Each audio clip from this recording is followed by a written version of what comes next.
Good afternoon, everybody. I hope you're keeping well. Thanks very much for all your positive comments and your replies to the newsletter. It's nice to get those messages back. We've had some nice feedback in terms of what people would like us to cover. So one of the queries that came in was what you do to start your downswing. So always be careful with what you try to do to start your downswing, but the textbook description is what's called lateral to rotational hip movement. So that movement there, if you see the first movement on the downswing, there's a little shift from right side onto left. So it's lateral to rotational. So we talked a few weeks ago about loading up when we did the driver. We load up into our right side. And the lateral movement is to get back onto the ball, to get back on top of the ball, and then we clear through to turn towards the target. This is quite a complex move if you actually try doing it.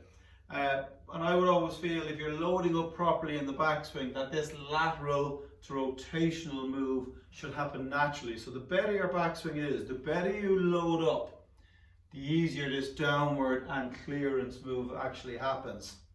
So really, if you could try and practice that from the top, left side to down and clear. And you'll see when they stop the swings on video, and if I'll just turn here, when they stop the swings on the TV, you'll see that that's the position there. So whereas the shoulders are still square to the target, that left hip is cleared out of the way, and probably McIlroy is probably the best. He gets that left hip clearing a huge amount.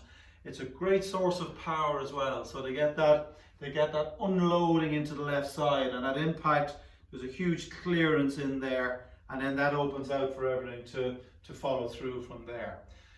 Like I say, it's quite a difficult thing to achieve, so be careful if you're going to practice this.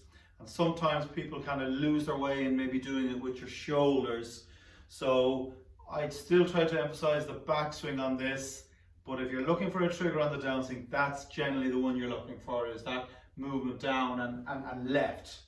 Okay, you finish in a nice straight line there at the end of the follow through. If you get too much lateral, you get ahead of the ball, resulting in a lot of push shots. So I hope this helped. Keep your queries coming in. We're more than happy to answer any of your questions, and stay safe.